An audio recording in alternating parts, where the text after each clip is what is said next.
seluruh rekan-rekan mahasiswa dimanapun saudara berada. Pada hari ini kita akan belajar mengenai penagihan pajak. Jadi apa itu yang dimaksud dengan penagihan pajak? Ya. Penagihan pajak adalah serangkaian tindakan agar penanggung pajak melunasi hutang pajak dan biaya penagihan pajak. Nah, dengan cara menegur atau memperingatkan, melaksanakan penagihan seketika sekaligus, memberitahuan surat paksa, mengusulkan pencegahan, melaksanakan penyitaan, penyanderaan, maupun menjual barang yang telah disita. Nah, untuk pengertian penagihan pajak, sekali lagi ya, akan saya ulangi, yakni serangkaian tindakan agar penanggung pajak melunasi hutang pajak. Ya, jadi hutang pajak itu berbeda dengan pajak terhutang. Apa yang dimaksud dengan hutang pajak? Hutang pajak merupakan pajak ya. Jadi hutang pajak itu adalah pajak yang masih harus dibayar, termasuk sanksi administrasi berupa bunga, denda, atau kenaikan yang tercantum dalam surat ketetapan pajak. Jadi hutang pajak ini awalnya itu timbul dari proses pemeriksaan, verifikasi maupun penelitian. Dari proses pemeriksaan tersebut ya, verifikasi maupun penelitian, apabila ditemukan kekurangan bayar pajak, maka biasanya pihak Fiskus akan memberikan yang namanya surat ketetapan pajak. Nah, apabila surat ketetapan pajak yang timbul adalah surat ketetapan pajak kurang bayar ya, dan apabila pajak atas surat ketetapan pajak tersebut tidak segera bayar, itu akan menjadi hutang pajak. Jadi dalam penagihan pajak ini ya, sekali lagi saya ulang lagi, merupakan serangkaian tindakan agar penanggung pajak melunasi hutang pajak. Jadi si Fiskus itu istilahnya bagaimana sih cara menagih hutang pajak itu supaya para wajib pajak itu mau melunasi hutang-hutangnya melalui serangkaian pelaksanaan kegiatan yang meliputi memberikan surat teguran, surat paksa, dicegah, dicandra, disita maupun sampai dilelang. Itu adalah penagihan pajak gitu ya. Nah, penagihan pajak itu ada dua macam, yakni penagihan pajak aktif dan penagihan pajak pasif gitu. Nah, apa sih yang dimaksud dengan penagihan pajak pasif? Penagihan pajak pasif itu merupakan sebuah proses penagihan yang didasarkan pada surat tagihan pajak atau surat ketetapan pajak, seperti itu. Nah, ketika dilakukan penagihan pajak secara pasif ya, jadi penagihan pasif ini itu dilakukan dengan cara, masih bisa dilakukan dengan cara mengirimkan surat-surat tersebut itu melalui kurir gitu ya, atau jasa ekspedisi masih bisa. Tetapi kalau penagihan aktif ya, penagihan aktif itu harus dilakukan oleh jurusita. Jadi jurusita itu harus wajib menemui langsung si penanggung pajaknya gitu. Jadi seperti itu. Nah, kapan sih yang disebut sebagai penagihan pasif dan mana sebagai penagihan pasif? Mari kita belajar dulu tentang prosedur penagihan pajak. Nah, kalaupun misalkan saudara-saudara membuka modul yang sudah saya berikan ya, di situ sudah ada yang namanya alur atau prosedur penagihan pajak. Di mana proses penagihan pajak ini diawali dengan adanya surat ketetapan pajak gitu ya. Nah, surat ketetapan pajak yang mana saja sekarang yang menjadi dasar penagihan ya? Yang jelas adalah surat ketetapan pajak yang menyebabkan jumlah pajak yang harus dibayar tersebut masih kurang. Contohnya, surat ketetapan pajak kurang bayar, surat ketetapan pajak kurang bayar tambahan, surat keputusan keberatan, surat keputusan banding, itu adalah dasar penagihan pajak. Ya. Nah, untuk menagih pajak ya, itu harus ditunggu dulu jatuh tempo dari surat ketetapan itu tadi. Jatuh temponya kapan? Jatuh temponya adalah 30 hari, ya kan?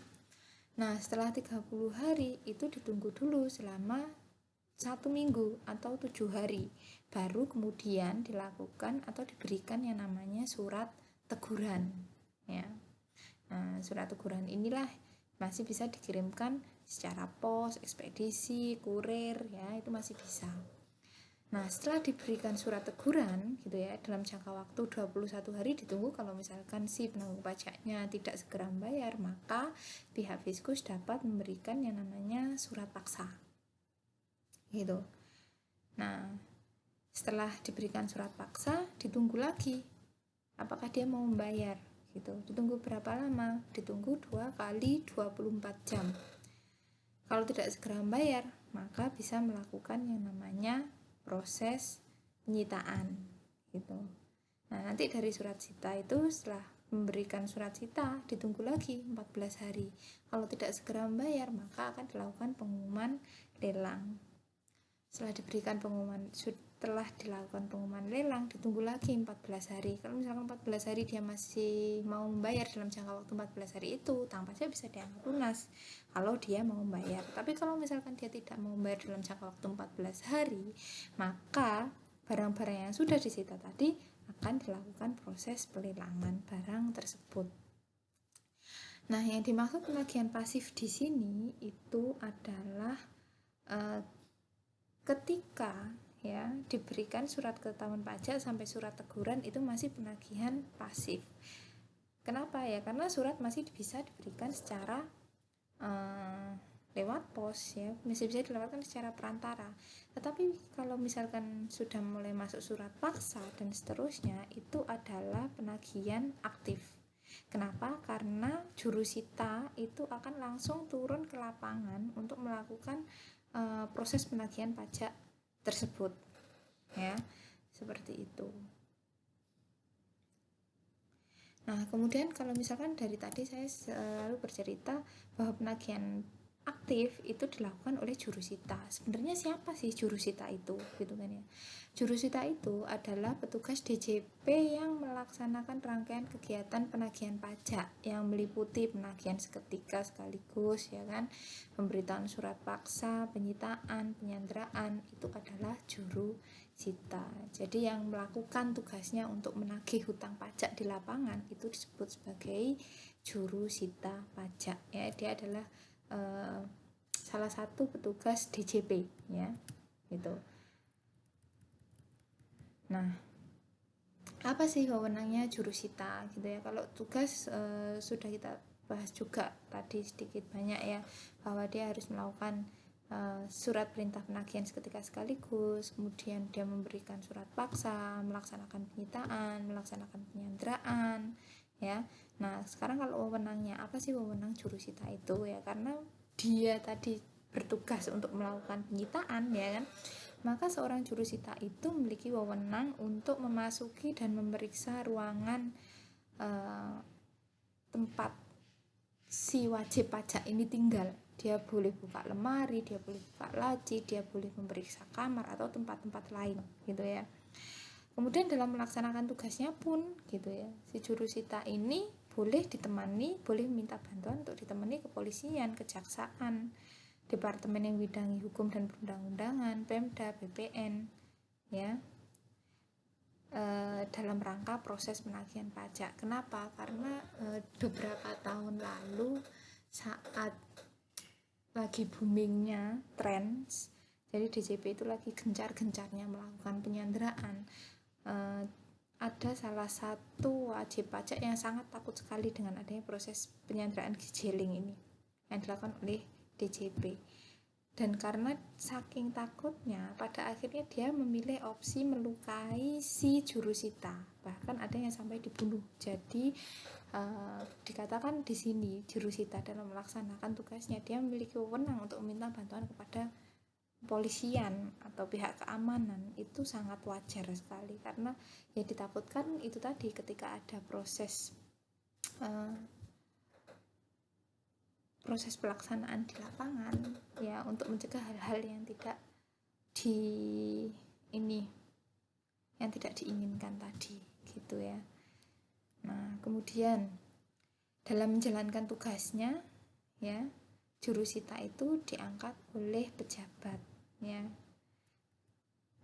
Kalau untuk pajak daerah biasanya siapa sih pejabatnya? Ya kepala daerah bisa jadi ya. Itu.